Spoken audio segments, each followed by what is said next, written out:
Summary writing in English language में summary किस तरह से लिखते हैं। स्पेशली ये वीडियो है स्टूडेंट्स के लिए, एग्जाम्स के लिए। साथ ही साथ इस वीडियो में हम लोग एक क्वेश्चन लेते हैं समरी राइटिंग पर। एक पैसेज होगा, उसे हम पूरा का पूरा वर्ड बाय वर्ड पढ़ते हैं, समझते हैं और उसकी अराउंड 30% में हम लोग समरी लिखते हैं और उसे बढ़िया सा टाइटल देते हैं, क्योंकि एग्जाम्स में टाइटल देना ज़रूरी होता है। इस वीडियो में मैं आप लोगों को 3 इंपॉर्टेंट ऐसी टिप्स दूंगा जो किसी भी टॉपिक पर समरी लिखने के लिए काफ़ी यूज़फुल होंगी। सिंपल सी हिंदी लैंग्वेज में ये वीडियो होने वाली है। वेलकम दोस्तों, स्वागत है आप लोगों का Jeffy Javed English for you में। And without wasting any more time, come on let's dive into the video. Summary writing in English, इसके लिए सबसे ज़रूरी, सबसे इम्पॉर्टेंट जो टिप है वो ये है कि सबसे पहले तो आइडेंटिफाई द मेन पॉइंट्स। जो पैसेज आपको दिया हुआ है उसमें सबसे मेन पॉइंट्स क्या है वो पहचानने हैं आप लोगों ने कि इसमें क्या बात बताई हुई है, राइटर क्या फोकस करना चाहते हैं। Before you start summarising, make sure you understand the main points of the text और topic.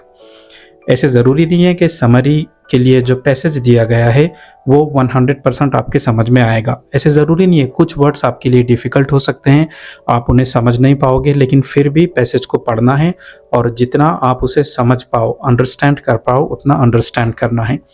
Look for the most important ideas and try to identify what the author is trying to convey.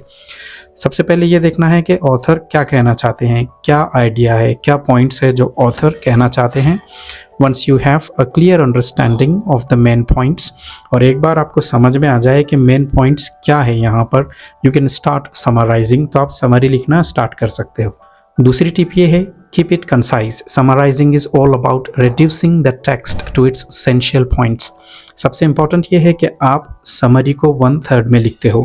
इसका meaning ये है कि original passage अगर 30 lines का है तो आपको समरी अराउंड 10 लाइन्स लिखना है, 10 लाइन्स के आसपास लिखना है, यानी ओरिजिनल पैसेज का तीसरा हिस्सा आपको लिखना है।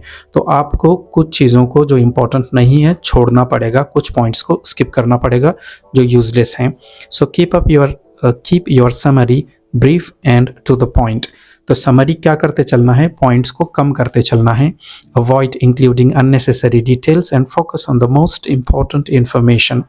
आप अपने मन से कोई एग्जाम्पल नहीं दे सकते, अपने मन से कोई पॉइंट नहीं डाल सकते कि हाँ भैया मैं भी ऐसे सोचता हूँ, इससे तो पैसेज बड़ा हो जाएगा। और हमको पैसेज को बड़ा नहीं करना है, हमको तो इसे छोटा करके लिखना है ना। तो अपने दिल से कोई चीज़ ऐड नहीं करना है। A good summary should be about 25 to 30% of the original text length. एक अच्छी समरी वो होती है जो ओरिजिनल टेक्स्ट का लगभग 1/3 होती है। तीसरी जो टिप है, यूज़ योर ओन वर्ड्स। कुछ स्टूडेंट्स को मैंने देखा हूँ कि वो एग्जाम्स में किस टाइप में लिखते हैं, जो ओरिजिनल पैसेज दिया गया है क्वेश्चन में उसकी फर्स्ट लाइन लिखते हैं, फिर 4th लाइन लिखते हैं, फिर 6th लाइन लिखते हैं। उनको क्या लगता है 3 लाइन्स में से 1 लाइन्स अगर वो लिखते गए तो बराबर 1/3 हो जाएगा। स्ट्रक्चर के हिसाब से, बनावट के हिसाब से तो 1/3 हो जाएगा, लेकिन उसका कोई स्पेशल मीनिंग नहीं होगा, कोई वो मीनिंगफुल समरी नहीं बनेगी। तो ऐसे नहीं करना है, आपने ओरिजिनल को पढ़ना है और उससे अपने वर्ड्स में रिप्रेजेंट करना है। Use your own words, okay. And avoid कॉपिंग directly from the original text. जो ओरिजिनल टेक्स्ट है उसमें से सेंटेंसेस चुराना और लिखना ये गलत है। This not only helps you to better understand the material but it also ensures that you are not plagiarising. इससे मदद मिलती है आप लोगों को पैसेज को समझने में, और आप सिर्फ कॉपी पेस्ट का काम नहीं करते हो। Try to rephrase the main points in a way that makes sense to you without changing the original meaning. और ओरिजिनल जो पैसेज है उसको इस टाइप से लिखना है कि कंटेंट तो सेम रहे, लेकिन जो उसमें इंपॉर्टेंट पॉइंट्स है सिर्फ वही हम लोगों को लेने हैं बिना उनका मीनिंग चेंज किए के। अब यहाँ पर मान लो आपके सामने एग्जाम्स में एक पैसेज है, ये वाला और ये वाला, ओके, 2 पेज पर है और इसको आपने समरी लिखना है, ठीक है। तो सबसे पहले हम लोग इसको पढ़ते हैं कि ये एक्चुअल किस बारे में है। क्वेश्चन है, write down summary for the following passage. India is known for its vibrant and diverse culture. India को जाना जाता है इसके कल्चर को लेकर, कितना डाइवर्स है, कितना अलग अलग तरह से बना है, which is reflected in the various festivals celebrated across the country. और ये चीज़ हमें यहाँ के फेस्टिवल्स में भी देखने के लिए मिलती है। कितने डिफरेंट टाइप्स के यहाँ पर फेस्टिवल्स हैं। Each festival has its own unique significance and is celebrated with great enthusiasm and zeal. Her festival जो है उसकी एक ख़ास स्पेशलिटी है, अहमियत है, उसकी इम्पोर्टेंस है और उसे मनाया जाता है काफ़ी जोश के साथ। One of the most popular festivals in India is Diwali, also known as the festival of lights. एक ऐसे ही इम्पोर्टेंट फेस्टिवल है दिवाली, जिसे हम फेस्टिवल ऑफ लाइट्स भी कहते हैं। It is celebrated in October और November and marks the victory of good over evil. अक्टूबर या नवंबर में इसे सेलिब्रेट करते हैं, एविल पर गुडनेस की जीत, इस टॉपिक को लेकर के ये है।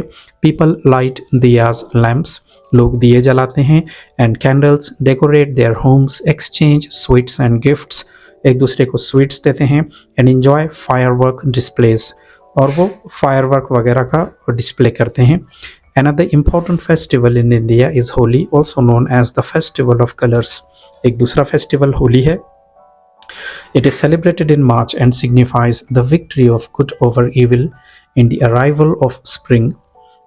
बहार की आमद, स्प्रिंग की अराइवल को लेकर के है ये, जनरली मार्च में होता है, और जो गुड की विक्ट्री है उसको लेकर के है, ये अच्छाई की जीत को लेकर के है। People throw coloured powder and water at each other, लोग एक दूसरे पर कलर जो है तो फेंकते हैं प्यार से। Dance to music and enjoy traditional sweets and snacks, और मिठाई खाते हैं, वो लोग डांस करते हैं। Okay, Ganesh Chaturthi is another important festival which celebrates the birthday of Lord Ganesh, the Hindu god of wisdom and prosperity.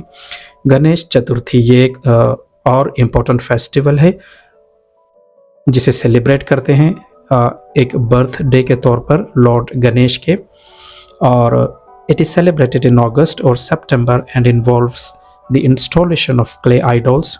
अगस्त या सितंबर में इसे सेलिब्रेट करते हैं, और इसमें क्या शामिल होता है, जो मूर्तियाँ होती हैं लॉर्ड गणेश की, तो लोग उन मूर्तियों को अपने घर में डेकोरेट करते हैं, एंड पब्लिक प्लेसेस, और पब्लिक प्लेसेस पर भी, followed by processions and immersion of the idols in water, और फिर उन मूर्तियों को लेकर के चलते हैं, ठीक है, और फिर उन्हें पानी में रखा जाता है।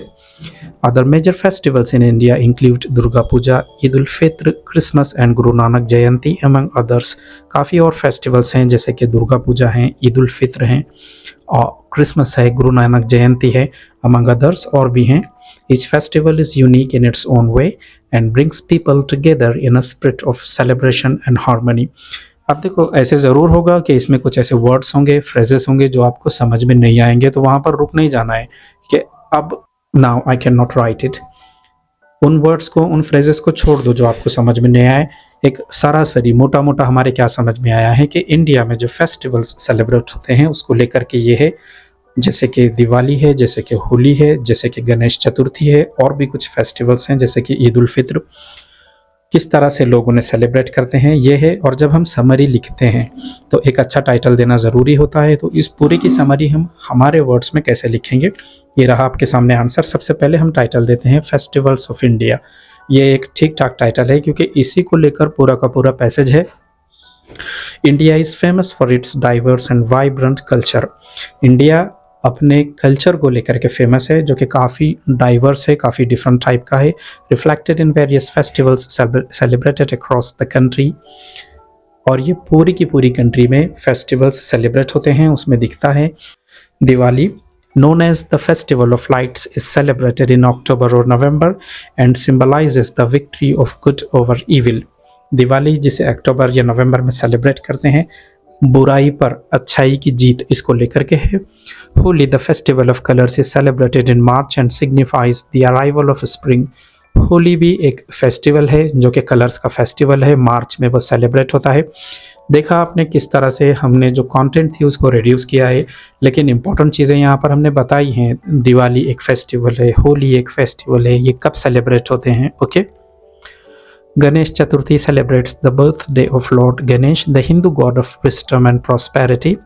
Other major festivals include Durga Puja, Eid ul Fitr, Christmas and Guru Nanak Jayanti. All of these festivals bring people together in a spirit of celebration and harmony. और तीनों जो फेस्टिवल्स यहाँ पे मेनली बताए गए थे, किस तरह से लोग उनको सेलिब्रेट करते हैं, उसे लास्ट में एक लाइन में बताया हुआ है कि सारे फेस्टिवल्स लोगों को एक दूसरे के क्लोज लाते हैं, नज़दीक लाते हैं, और लोग काफ़ी एक्साइटेड होकर अच्छे से इनको सेलिब्रेट करते हैं। इस टाइप से एग्जाम्स में समरी लिखना है। ओके, चैनल हमारा सब्सक्राइब करें, बेल नोटिफिकेशन को दबाएं ताकि ऐसी अच्छी वीडियोस आपको मिलती रहें। वीडियो को लाइक कमेंट करना है, एटलीस्ट अपने 2 दोस्तों के साथ शेयर करना है। Thank you for watching.